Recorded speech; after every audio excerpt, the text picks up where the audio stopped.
I am David Early. My pronouns are he and him. And it is my genuine honor to serve as your worship associate for today's service of Emerson Unitarian Universalist Church, named for the great American transcendentalist writer and Unitarian minister, Ralph Waldo Emerson. Please make sure your cell phones are silenced. We appreciate you wearing a mask if that makes you comfortable. I want to remind everyone of two events coming up here at Emerson. We are gathering together to celebrate the life of Carolyn Martin 2 weeks from today, November 10th, at 2 p.m. after the service. Also a reminder that our fall fundraiser and auction is coming up on Sunday, December 7th. This is a fun community building event that is traditionally our most attended event of the church year. It still needs donations, and they are requesting RSVPs if you are planning to come. This is a great way to meet people and to give back. As always, you can check the back of your order of service for more announcements. Thank you for helping to make our church life rich and meaningful.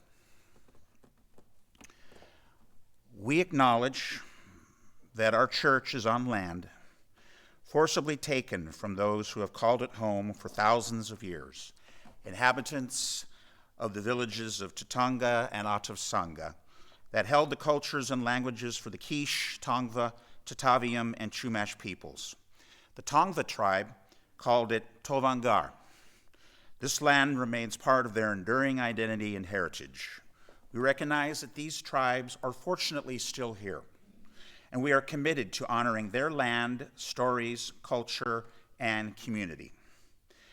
Our existence as a spiritual community is validated by recognizing the depth of the loss of their land in generations past and the enduring hopes for the continued vitality of these lands and cultures in years to come.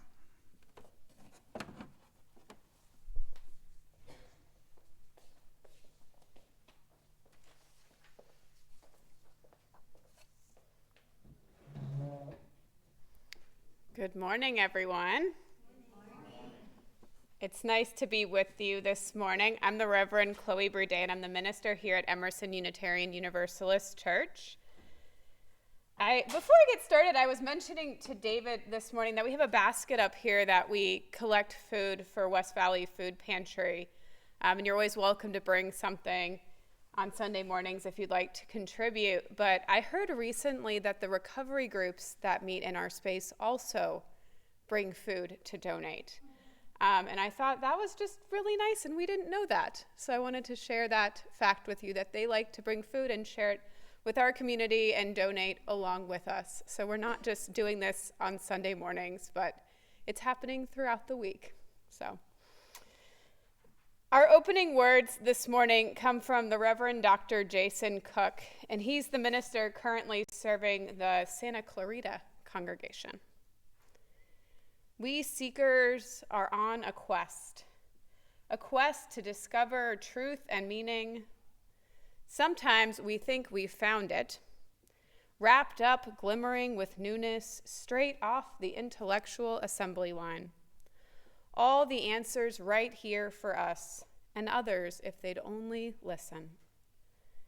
But truth has a way of coming in disguise, sometimes wearing rags and sometimes finery, and so often cloaked from our immediate sight. And sometimes what we have rejected, that which we have let go of or decide was only for others, but not us, can be our teacher. Let our time of worship be an acknowledgement of the never-ending journey towards truth and meaning, our appreciation of those we learn from along the way, and knowing that we are seekers in this journey together. May we continue the never-ending journey towards truth and meaning as we worship on this Sunday morning. Welcome, everyone. It's good to be with you.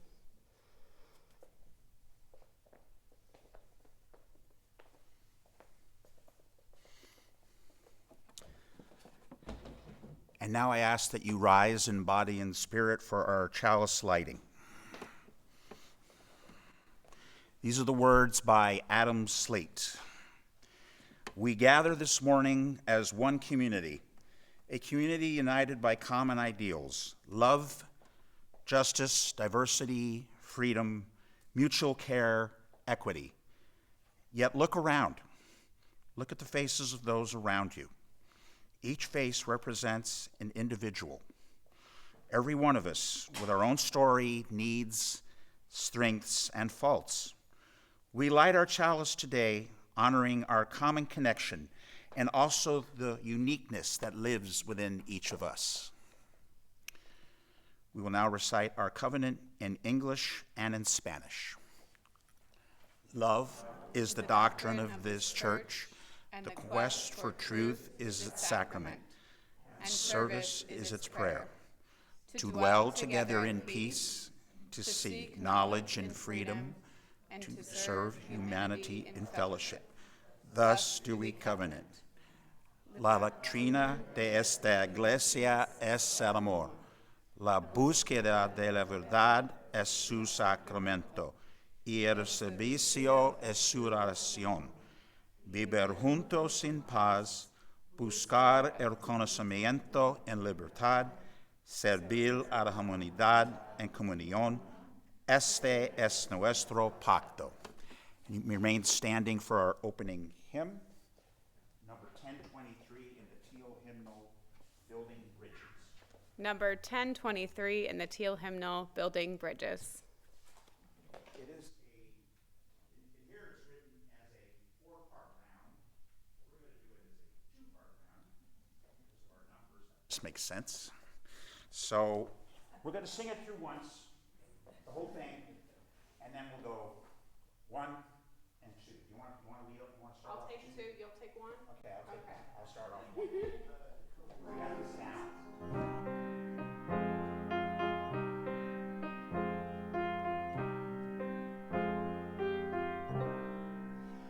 Building bridges between our divisions. I reach out to you, will you reach out to me?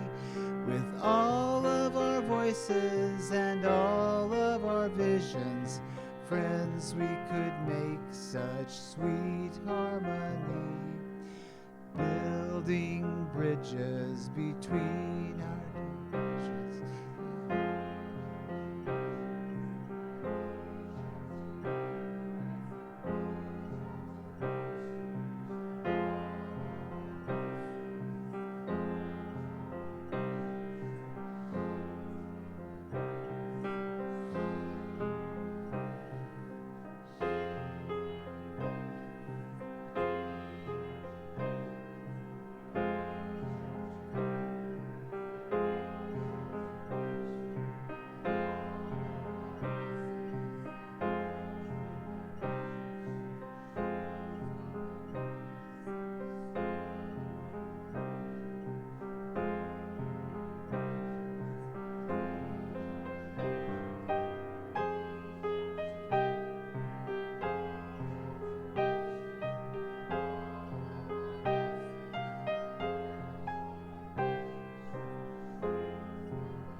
Emerson Unitarian Universalist Church is an inclusive, active, liberal religious community that has been part of the West Valley for 70 years.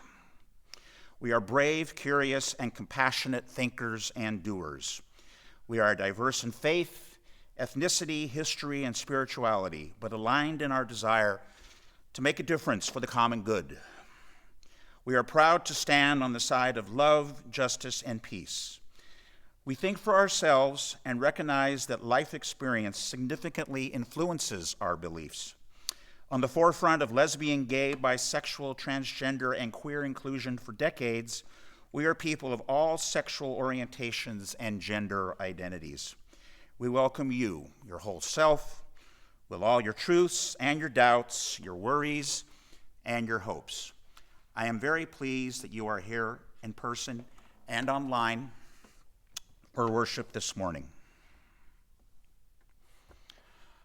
From 1972 to 1974, our family lived in a rented home in West Los Angeles. As devoted Catholics, we attended Mass at St. Augustine Catholic Church in Culver City. My parents also put me in catechism class on Saturdays.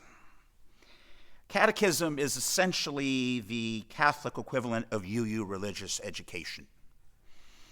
The experience of this catechism class stands out in my memory of those adolescent years because we were taught about religions other than Catholicism. I remember being genuinely interested in the beliefs and values of these other religions that I had heard of but knew nothing about. After all the years of being told in Mass that the Catholic Church was the one true, holy, apostolic church, apostolic meaning it was first promoted by the original apostles, as a precocious boy, I welcomed this knowledge as my first experience in pluralism without knowing it was pluralism. During these years, I attended the bar mitzvah of one of my best friends, my first time experiencing that, which was another meaningful event for me in becoming enlightened about Judaism. I was very proud of my friend and grateful to be there for this very significant day in his life. We gratefully welcome all who are joining us either in person or online for the first or second time. If you're joining us in worship for the first time, we invite you to fill out your information in the online guest book document in the chat for those of you on Zoom, or the guest book in the foyer for those of you here in the sanctuary, so you may be informed about future services and other opportunities for gathering with the Emerson community during the week and after services. We also have a website that is regularly updated with church information. If you would like to have a joy or sorrow read aloud later in the service during our embracing meditation, submit it by clicking on the link which is posted in the chat for those of you on Zoom. Those of you in the sanctuary may write a joy, concern, or sorrow in the Book of Life behind the piano in a moment, if you haven't already done so, when we greet our neighbors. We will be gathering in the pavilion in the sliding doors to my right for refreshments and conversation after the service. Everyone online is invited to join in our virtual coffee hour in Zoom after the service for fellowship and conversation. And now, in the spirit of fellowship and welcoming community, let us spend a few minutes to greet our neighbors.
It is good to be together. And thank you for humoring us on the round. David and I were looking at this service earlier this week, and we said, oh, we're going to try this as a round. And we did. So our story for all ages today is about Diwali. And I think I have some slides. There we go. Perfect. In my home on Thursday of this coming week, October 31st, which also happens to be Halloween and also Samhain, we will be celebrating the Hindu festival of Diwali. My spouse is Indian, and they grew up celebrating the holiday every year, and we've taken to celebrating it as a family. This year, we will have a nice breakfast together, decorate our house, call family, and then both go to work for the day, and then return together to light candles and eat dinner. During the Diwali celebration, Hindus retell the story of the Ramayana. The Ramayana is an epic poem, which means that it's really, really long. It is a long narrative poem that has 24,000 verses, which is the same length as the Hebrew Bible. And it tells a story, one story. The story is of Prince Rama. He's the Hindu god Vishnu in human form. He's an avatar, if you know what that means, of the Hindu god Vishnu, who obeyed, and you can actually see a picture of Rama here on the screen. Oh, one back. That was Rama, who I was talking about. There you go. And he obeyed his father and left his kingdom to live in exile for 14 years. And while in exile, as he's been told to do, Rama's wife Sita, who he's pictured with here, is kidnapped by a fearsome king named Ravana. And that's the next picture. Here's Ravana.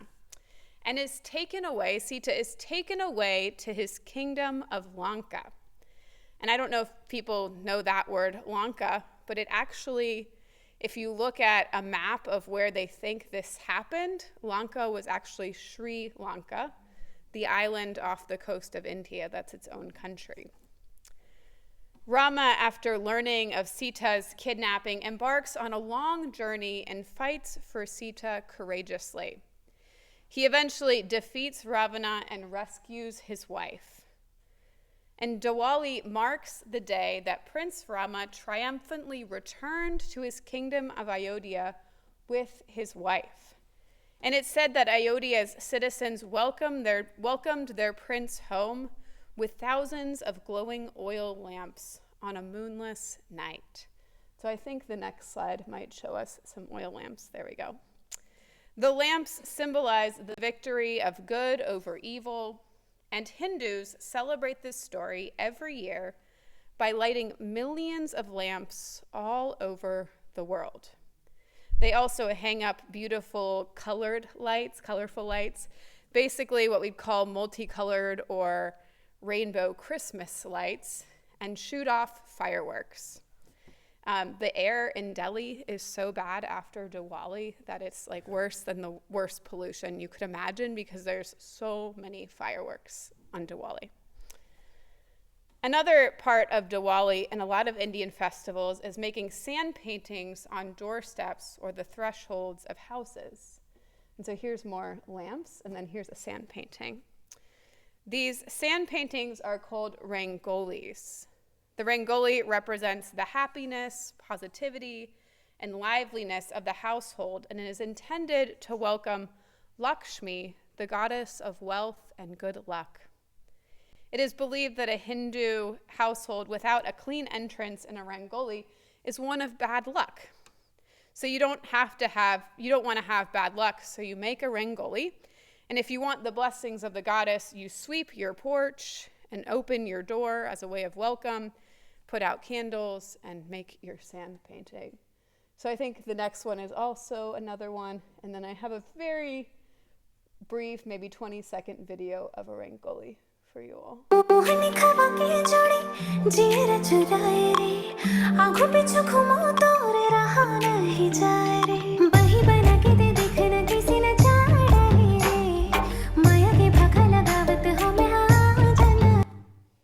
And usually it's a sand painting and you put candles and things like that in it. So thank you for learning more about Diwali, and happy Diwali, everyone. May you have a blessed holiday season. And if you'd join me in our affirmation, we are Unitarian Universalists, people of open minds, loving hearts, and welcoming hands. Thank you.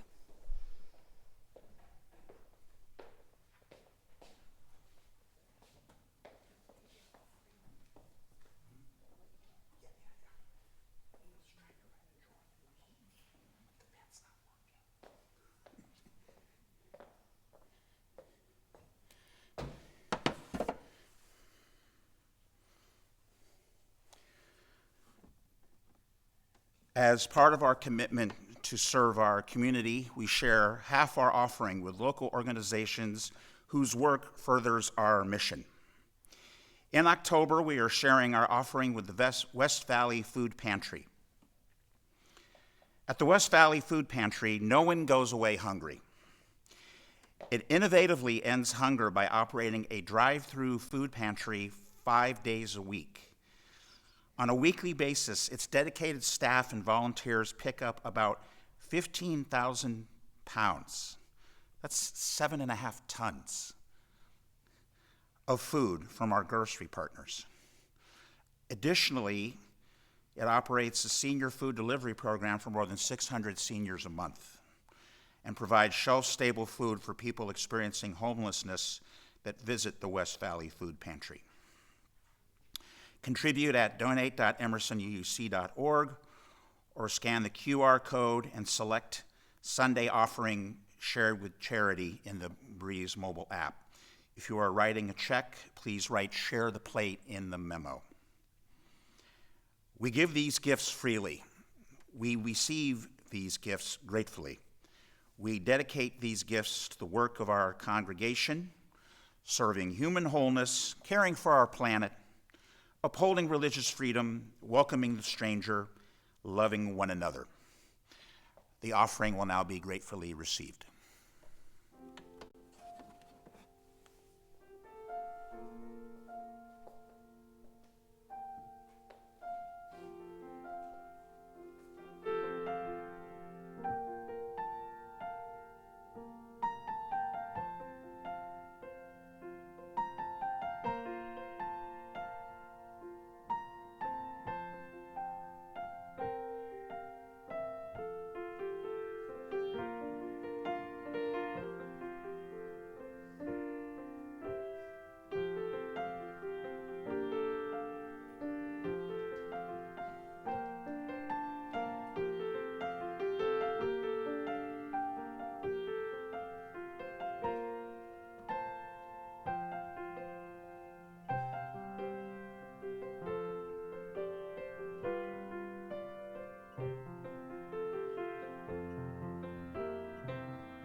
From you I receive, to you together we share, and from this we live.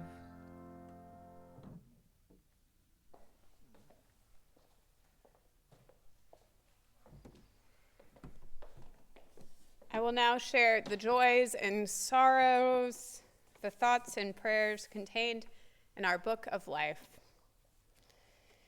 From Kimberly Matthey, I want to thank every one of the members of the Emerson community for your kindness, friendship, generosity, love, and support. I marvel at the outpouring of love and kindness we, our whole family, Kevin, Kimberly, and Brooke, have received the past several years since Kevin's cancer journey first began. You have been there and stood by us during some of our most difficult times. It has been a source of great strength to us, and we are so grateful for all of you. Reverend Chloe, myself, I write that I got to celebrate the ordination of Casey Marie Prandell yesterday. She is the minister at the Summit Unitarian Universalist Church in San Diego County, and it was a joy and privilege to get to say a prayer for her ordination yesterday. Heather Medvitz writes that Sandy Cowley is still in Kaiser Hospital, but hopes to be discharged on Monday or Tuesday. She will likely go to an interim facility while continuing her recovery. And then we want to wish a happy birthday to Paul Markowitz today. And it's also the birthday of our late friend and member, the dear Pat Lindenauer, whom we remember so fondly. And finally, David Early writes that he's overjoyed to have his sister, the Reverend Dr. Mary Early Zeld, here today with him. So nice to be together. And I'm going to check if we have anything in our virtual Book of Life. Our folks online also contribute to the Book of Life and share that with us every morning. And in our virtual Book of Life today, Nicole writes, "It is such a joy to see a growing number of faces online each Sunday. Somehow, even that makes me feel more welcome." So, a joy to have everybody online this morning.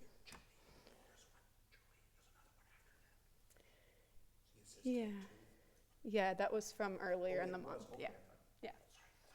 Thanks, David.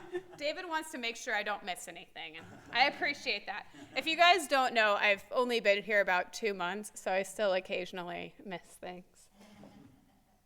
I'm going to ring our bell now, and you are invited to speak the names of those who are on your hearts out loud.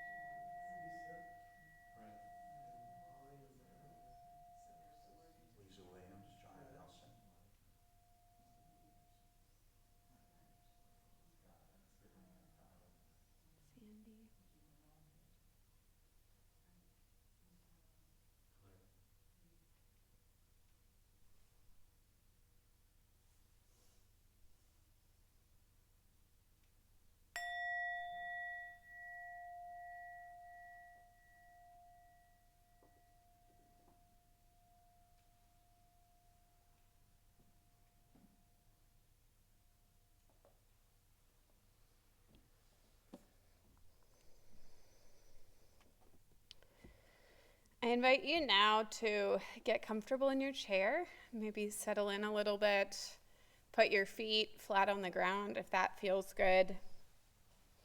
You might close your eyes or even just relax your gaze a little bit. And we're going to start by taking a couple of deep breaths together. Breathing in and out.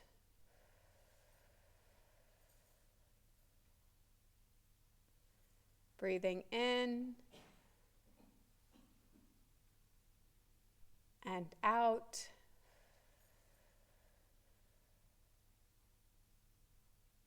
And one more, breathing in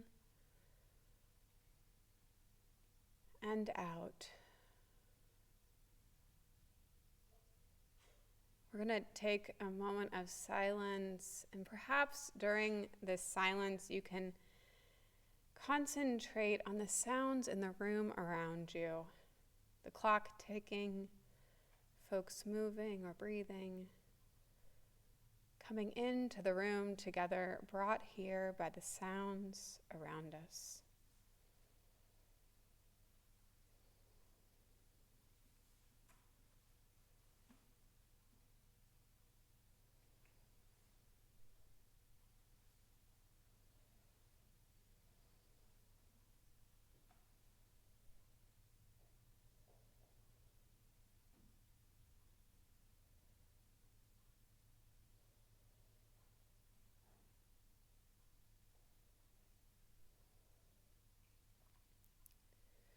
And if you'll join me in prayer.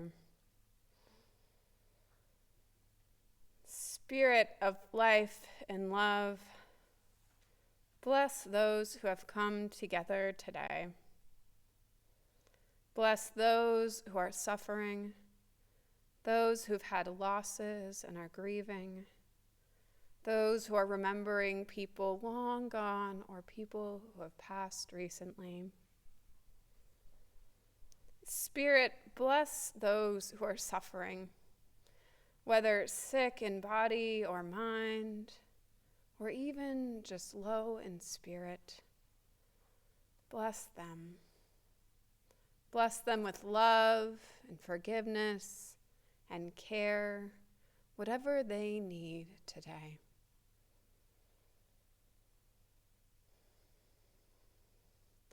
Spirit, bless us who are in need of forgiveness or who need to forgive. Those who have done wrong this week and need to apologize.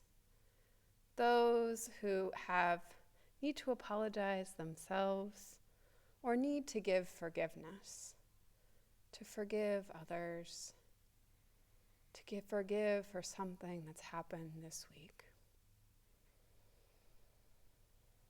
Spirit, bless us, bless this gathering, even when we're feeling joy. Joy is a blessing, whether it's at visitors from out of town, new ministers in our faith, the feeling of welcoming both here in person and online, wherever we find that joy. Bless us. Bless us.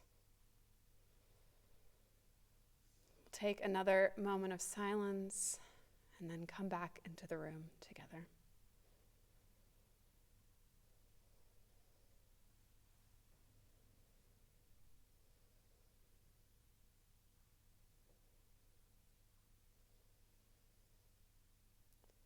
May it be so. Amen.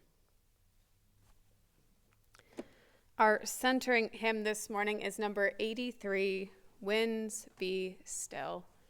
And you're invited to stand as you're willing and able.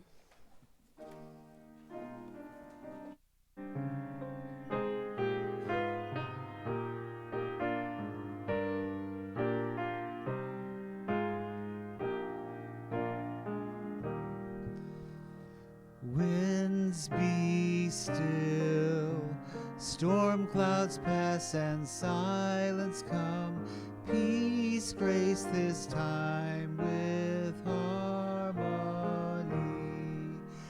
Fly, bird of hope, and shine, light of love, and in calm let all find tranquility.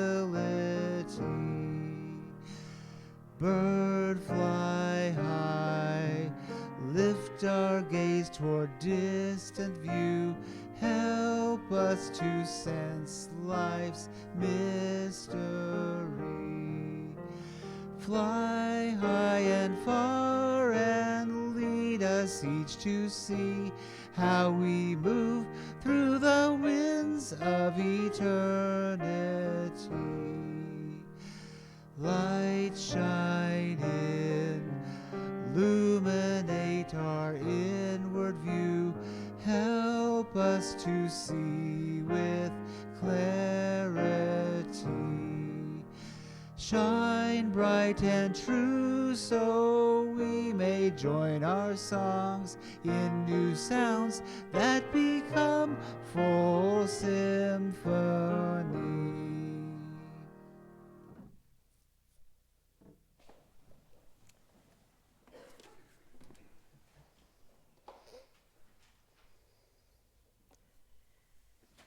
Our reading today comes from Diana Eck and her book, A New Religious America.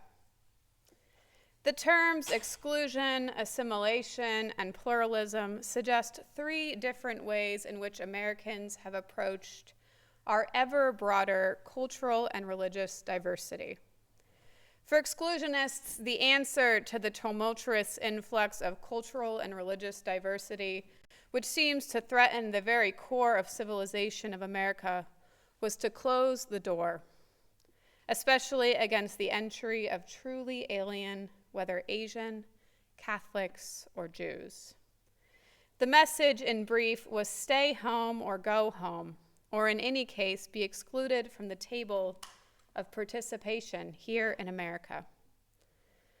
For assimilationists, the invitation to new immigrants was to come, but leave your differences behind as quickly as possible. In other words, come and be like us. For the pluralist, the American promise was to come as you are with all your differences, pledged only to the common civic demands of citizenship. In other words, come and be yourselves.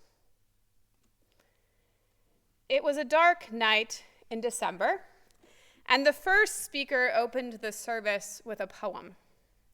We went on to light candles and to experience a service that featured readings on light from faiths around the world. There was music and silence and candles in the darkness. It was a beautiful service at my seminary, Harvard Divinity School, that tried to encompass every religion found at the school and their traditions of raising light in seasons of darkness. It showcased all the religious diversity to be found in our community. And it was also attempting something that felt impossible. The thesis of the service was that most, if not all, religious traditions have some holiday around light in the wintertime, and why not celebrate it all together? And like I said, it was beautiful, but there was also a way in which trying to mix all these traditions together felt reductionist, or like an attempt to simplify something that couldn't be simplified. Like in that simplification, something important might get lost. For instance, the service featured both Christmas and Diwali in the same context. Diwali, which is celebrated in late October or early November, and talks about the triumph of good over evil, and Christmas, as we know, which is celebrated in late December, and celebrates the birth of the Messiah. Yes, both light candles, and both talk about hope, but they're different stories from vastly different traditions. There was something odd about trying to incorporate them all together. The writer and founder of Interfaith America, Eboo Patel, says that pluralism should be the new DEI, the new diversity, equity, and inclusion. It should be the next step in how we teach people to be together. Pluralism, to me, means acknowledging differences and similarities. It doesn't demand change, but instead allows for the diversity that already exists in the space or the country to continue to exist. Professor Diana Eck is a scholar of pluralism. She says the logic of pluralism was not one of incorporation, but of genuine encounter. An encounter that recognizes differences, that does not elide or omit differences into a we that is already known. I've heard it put this way. Instead of saying that all religions are different paths up the same mountain, it instead says all religions are different paths up different mountains. Pluralism is what I believe we are going for in most of our work on diversity and inclusion. It fits into the modern conversation that rejects the idea of a melting pot society, that the goal is a melting pot society, and instead we might be going for more of a potluck society. People bringing their own gifts and traditions and dishes to share with an audience that is eager to learn and discuss and taste. I want to go back to that mountain analogy, though. There was a movement in the 1950s that asserted that all religions, or at least the major ones, really were just different ways of worshiping the same God, or at least held very similar good values. This is the different paths up the same mountain idea. The idea, though, in recent years has come under fire from those in religious studies and even religious practitioners themselves. The thought that everyone was worshiping the same God didn't translate well for some Buddhists and Taoists and humanists who don't believe in God at all. And it didn't sit well with traditions like Hinduism, Shintoism, or even paganism, where the number of gods differed depending on your locality, family, or school of practice. To put all gods in one box simply didn't work. The scholar Stephen Prathos is a prominent scholar of pluralism as well, along with Diana Eck. He said that religions differ fundamentally in what they see as the problem in the world and how they think it can be solved. In his book, God is Not One, he lays out each of the differences in these interpretations. And if anybody's interested, I have a nice little chart that shows this whole thing that I can send you. For example, he says that the problem in Islam is that Islam is trying to solve is self-sufficiency or pride. That's the problem. The hubris of acting as if you can get along without God. And the solution, according to Islam, is submission. Allah demands from humanity not so much belief, but obedience. And this is done through following the 5 pillars of Islam. And then Hinduism, as another example, tries to solve the problem of samsara, the endless cycle of death and rebirth. The solution is moksha, or nirvana, or the freeing of the soul through devotion, through yogic practices, and other paths. Prathero says the world's religious rivals are clearly related, but they are more like second cousins than identical twins. They do not teach the same doctrines, they do not perform the same rituals, and they do not share the same goals. He thinks there's a danger in not understanding the differences, especially as we continue to understand just how religion is political and politics, especially on a world scale, is influenced by religion. Pluralism, though, isn't easy. I've seen it work well, and there are times when our attempts at it have fallen short. I might describe, as I said, I described the attempt to meld winter-ish holidays together as both being beautiful and falling short in a lot of ways. There's also the question of coexistence. How do we exist together when beliefs strongly differ from each other? For example, what happens when one religion believes that they are the right or one true religion? What happens when a group or religion's goal is conversion or even isolation? Many college campuses have grappled with this. What does pluralism mean in practice if some religions work hard to convert people away from their religions of birth, rather than just leaning towards the goal of pluralism, which is listening or learning from each other? Is pluralism possible when the motivation of conversation is conversion? Here's another example. In 2010, South Park, the often controversial TV show, aired an episode that depicted the Prophet Muhammad. There was outrage from the Muslim community and censorship of South Park for their next episode. At Northwestern University, the atheist and skeptics group on campus joined a Draw Muhammad Day. They chalked stick figure representations of the Prophet around the university in protest of censorship and support of free speech. I'm seeing Mary in the front row just shaking her head. The action offended the Muslim group on campus, who found it crude and disrespectful of their beliefs. In some conservative schools of Islam, the drawing of people or animals is prohibited, which stems from the belief that the creation of living forms is unique to God. The drawing of pictures may also create idols, which are strictly prohibited in Islam. As a side note, there's also resistance in Islam towards putting a face or an image on God. Islam does not personify God the way that we sometimes see in Christian-centric art. The Muslims on campus at Northwestern were less offended by the depiction of Muhammad, acknowledging that Muslim cultures differ in how much they follow teachings around idolatry and images, but instead the disrespectful way they showed the prophet.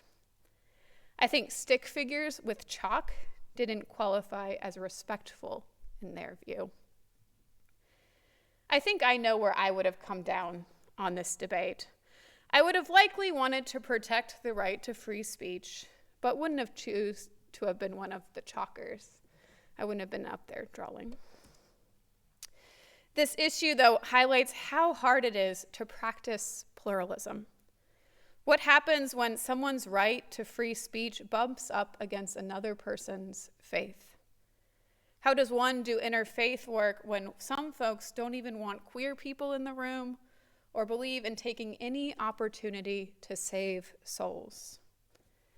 I don't have the answer to these questions. I do believe pluralism at its best with respect and listening as its goal is an ideal to strive for. It also is necessary in an increasingly small world and in a time when religion still plays a central role in a lot of our world conflicts. It's interesting to note that pluralism is now a part of our UU values. The value of pluralism reads, pluralism.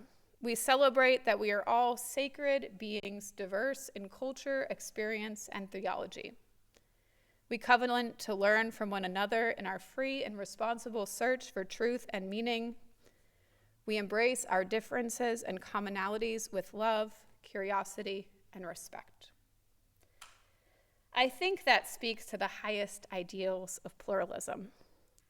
It's a celebration of similarities and differences. It's a celebration of diversity and listening. It's learning from one another and seeing that we sometimes don't agree. That's something I love about our Unitarian Universalist faith, that we are often a space for discussion of beliefs, with respect for both the places we agree and disagree. We are a place for people to explore. I think this value, though, speaks to something larger than our search for truth and meaning. I like that it also talks about respect, curiosity, love, and learning. I believe the whole world could use more of these values when approaching religions that are different from their own. I've been most impressed with the power of pluralism when, instead of trying to mix traditions together, churches or mosques or temples or community groups invite people in to experience and learn for themselves. As a college student, I was invited to participate in a majority Muslim conference on Islamophobia, and my experience with the people there taught me more about the daily lives and beliefs of my Muslim friends than any book could have taught me. Those connections, though we might not have agreed on things like God, helped me practice pluralism. I made friends, practiced respect and curiosity, and listened deeply to their experiences. It's still one of my richest memories from college. I'm encouraged that we have chosen pluralism as one of our 6 values with love at the center. Even if pluralism is sometimes bumpy, I think it's a rich principle for exploration and an ideal we should continue to strive for. I believe it will go a long way towards building peace and understanding in a world that desperately needs it. May it be so. Amen. And our closing hymn this morning is 10:08, When Our Heart is in a Holy Place.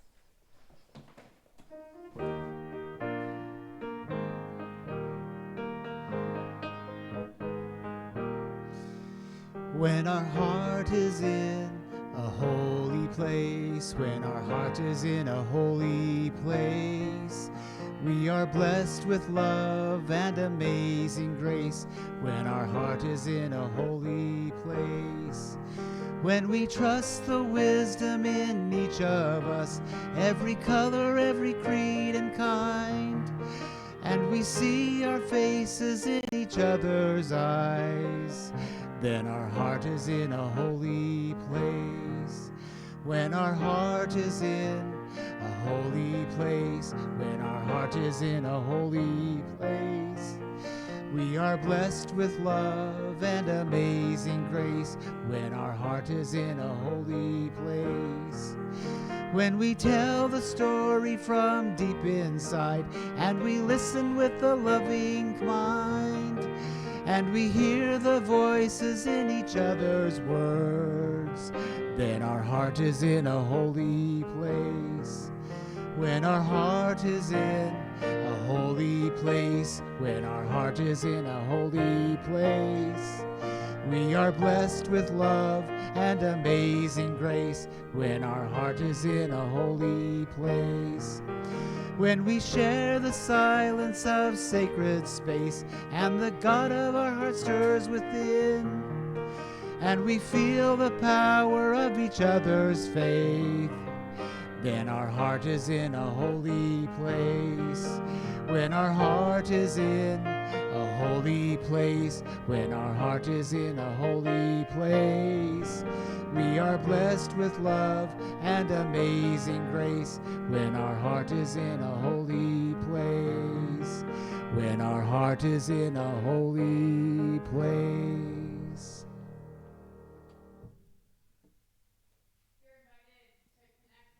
Next to you, hold hands or bump elbows or whatever feels good.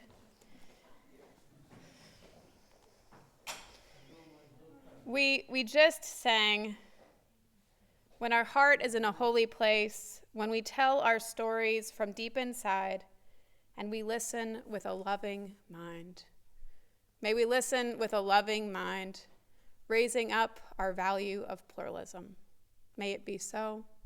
Amen. Go in peace, beloveds.